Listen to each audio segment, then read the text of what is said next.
Most people believe that getting regular health checkups is a smart thing to do. But what if I told you that after a certain age, some tests might actually harm you? I know it sounds strange, but here's the truth: not every medical test is harmless. Some health screenings, especially the ones commonly recommended for older adults, can trigger false alarms, create unnecessary stress, and sometimes even lead to risky medical procedures. And no, this isn't fear-mongering. More and more doctors are speaking up, especially those who've worked closely with patients over 70. The medical field is slowly realizing something important: the older we get, the less we should follow the one-size-fits-all approach to healthcare. Instead of protecting your health, some tests may end up making you feel worse, more anxious, and leave you with a bigger bill to pay. So in this video, we're going to take a hard look at 5 common medical tests that people over 70 should seriously reconsider. These are the same tests that many seasoned doctors themselves choose to skip at this age. We'll explore why these tests are so heavily promoted, what hidden risks most people never hear about, and what smarter, safer alternatives are out there so you can still monitor your health without paying the price in fatigue or danger. If you care about your health, but you also want to avoid being over-tested, over-medicated, or caught in today's complex healthcare system, this is the video for you. We're not here to make you anxious. We're here to help you feel informed, confident, and clear-headed when it comes to your health after 70. Let's start with the first one, the trap called colonoscopy. Colonoscopy used to be considered the gold standard for preventing colon cancer. But after age 70, especially if you have no symptoms or family history, this test can become a double-edged sword with more risk than reward. Why? Because the procedure itself is far from simple. You have to completely clear out your bowels, go under anesthesia, and then have a long tube inserted into your colon. It's exhausting even for younger people, so imagine the added risk for someone in their 70s or 80s. Even just the prep process can cause severe dehydration and electrolyte imbalances, both of which are very dangerous for older adults. And the anesthesia. It lingers longer in aging bodies, leading to confusion, dizziness, or falls.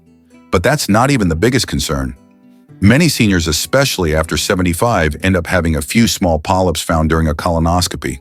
That one discovery often kicks off a chain reaction, follow-up tests, biopsies, repeat colonoscopies, and even surgeries to remove parts of the colon. The reality: most of those polyps might never become a real problem. They grow extremely slowly, sometimes taking 10 to 15 years to turn cancerous. And for someone already in their 70s or 80s, that timeline often doesn't matter anymore. But just hearing we found something is enough to scare anyone. That fear can lead to rushed decisions and invasive treatments that wear you down physically, emotionally, and financially. Let me tell you about my friend George. He's 82, sharp as a tack, still active. He got convinced to go for a routine colonoscopy, even though he had 0 digestive issues. During the prep, he became severely dehydrated. After the procedure, he got lightheaded and fell at home, breaking his hip. What started as a simple test turned into a months-long hospital stay and rehab.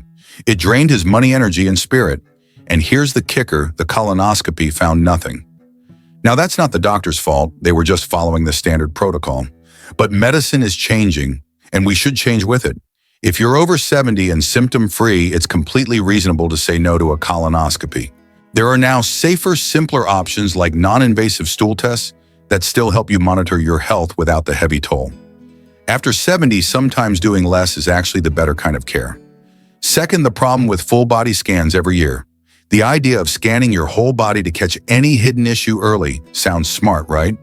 That's why more and more people are turning to full-body CTs or MRIs as a proactive way to stay ahead of illness. But here's the catch: especially for folks over 70, this might actually be a toxic gift. These scans almost always pick up tiny abnormalities, things doctors call incidental findings. Sounds scary, but most of those findings totally harmless.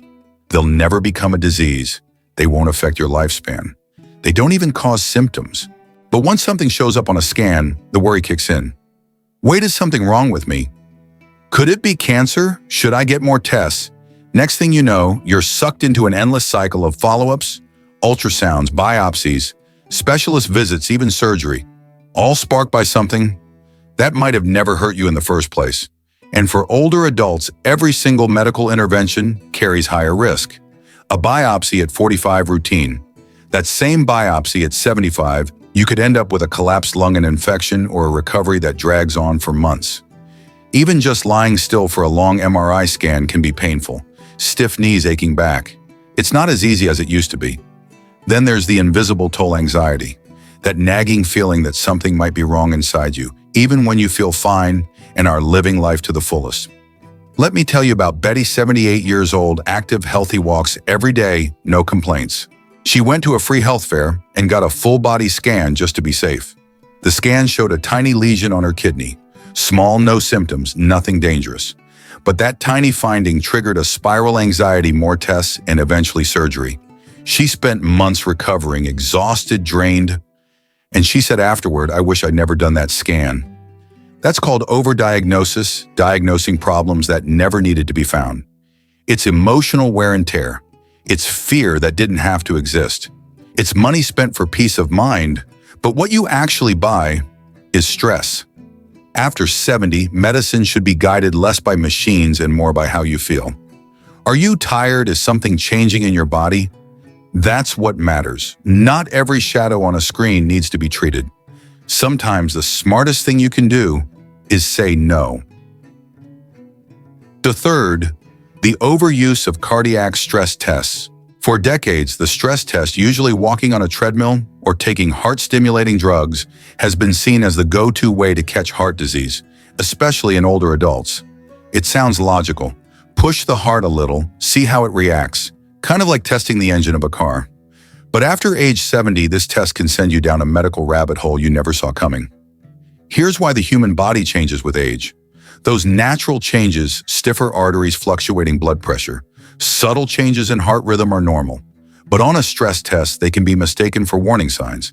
Suddenly, doctors are saying, something looks off.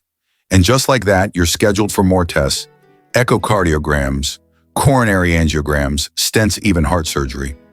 The problem, these procedures carry serious risk for seniors. Anesthesia can cause confusion. Dye from an angiogram can damage aging kidneys. Stents mean blood thinners, and blood thinners mean higher risk of bleeding. And the older you get, the slower your recovery. I'll never forget George, 74, retired healthy, no chest pain, no shortness of breath, no fatigue. Just a routine checkup. The doctor said, "Let's do a stress test to be safe." The results unclear. Next thing you know, he's referred to cardiology. 3 weeks later, he's in a procedure room getting a stent for a minor artery narrowing. Then came the complications. He got an infection at the catheter site, ended up in the ICU, spent nearly 2 months in the hospital. From a man who was full of life playing with his grandkids, he became tired, drained, and never fully bounced back. And the worst part, he didn't even need the test. This isn't a rare story. In fact, many top heart associations and geriatric experts now recommend against routine stress tests in older adults with no symptoms. No chest pain, no shortness of breath, no unusual fatigue. Then the test does more harm than good. But the mindset is tough to break. What if there's something wrong? Better safe than sorry, right? Well, after 70, what you need most isn't constant scanning. It's quality of life. Of course, you should still care for your heart, but real heart care doesn't mean hopping on a treadmill in a clinic. It means walking every day, eating well, staying connected, managing your stress. That's the stress test that truly matters after 70. Fourth, the trap of routine colonoscopies. You've probably heard this before, but it's worth repeating. Colonoscopies aren't always a good thing, especially once you're over 70. We're often told that colonoscopies help detect polyps, those small growths that can turn into cancer in 10 to 15 years. And yes, that's true for people in their 50s or 60s. But if you're 75 or 80, it's time to ask, do the potential benefits, 10 or 15 years down the road, still matter for me? And are the risks worth it? This isn't just talk. Look at what the procedure involves. Anesthesia, which can cause lingering confusion in older adults because the liver clears it more slowly and the aging brain is more sensitive. Then there's the bowel prep, strong laxatives that cause intense diarrhea to flush the system. For older people, this isn't just exhausting. It can lead to dehydration, electrolyte imbalances, fainting, even falls in the bathroom. I once heard about Eileen, 78, a retired teacher. She'd had 2 previous clean colonoscopies, but her doctor said, "Let's do one more just to be sure." That one caused a perforation in her colon, a rare but very serious complication. She had to undergo emergency surgery, stayed in the hospital for a month, and from that point on, she could no longer live independently. No more social outings, no more cooking, no more energy. So why do some doctors still recommend it? Habit, fear of missing cancer, following routine. But modern medicine is beginning to ask, is it really worth it? If you've had previous colonoscopies with no polyps and you have no symptoms, then statistically doing it again offers very little benefit.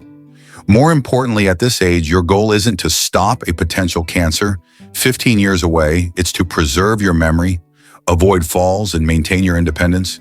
If a test puts those things at risk, it's not preventive care anymore. It becomes part of the problem. We're not saying reject everything. We're saying ask better questions. Ask your doctor, do I really need this? When was the last time I did this test? Are there safer alternatives? Knowledge is power. When you truly understand your health and your situation, you won't be swept along by meaningless automatic decisions. Fifth, the overuse of cardiac stress tests yes again. Sound familiar? That's because this issue is so serious, it deserves a second spotlight.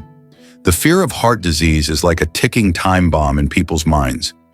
Everyone knows someone who seemed fine yesterday and had a heart attack today.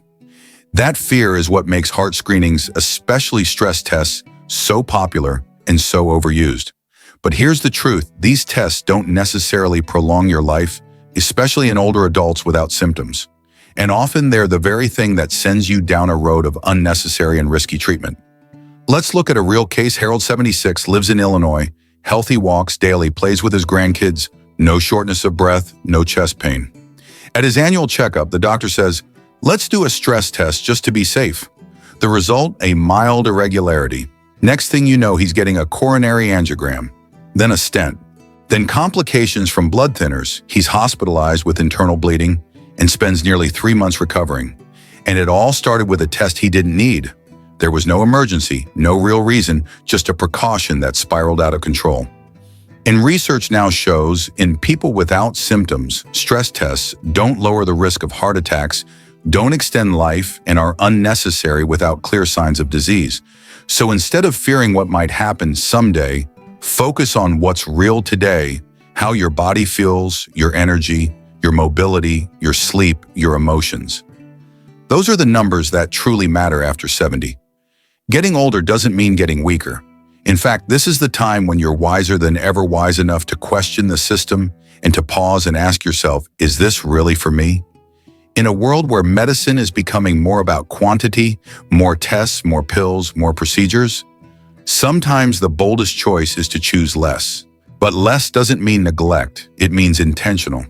It means knowing your body, knowing your values, and knowing what kind of life you want to live at this stage. Healthcare after 70 shouldn't feel like a conveyor belt of endless tests and automated protocols.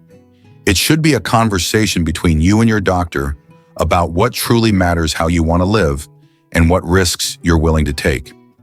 You have every right to ask, will this test actually change how I'm treated, or is it just paperwork? Will it help me live better or just wear me down? Am I doing this out of fear, or because I genuinely understand and believe in it? Remember, saying no to a test doesn't mean you don't care about your health. It might be the smartest thing you do. It could be the way you protect your time, your energy, your clarity, and your peace of mind, some of the most valuable things you have at this point in life. And finally, if this video helped you or made you reflect on how you're approaching your health, then it's done its job. Drop us a comment below. Tell us one thing you learned today, or just share how you're feeling after watching. We read every single comment and truly appreciate each one. You give us the energy to keep creating useful, uplifting content. If you haven't subscribed yet, hit that subscribe button and turn on notifications so you don't miss the next video. Thanks for watching. We'll see you again soon, where we'll keep learning together, making smarter choices together, and living healthier, happier lives one day at a time.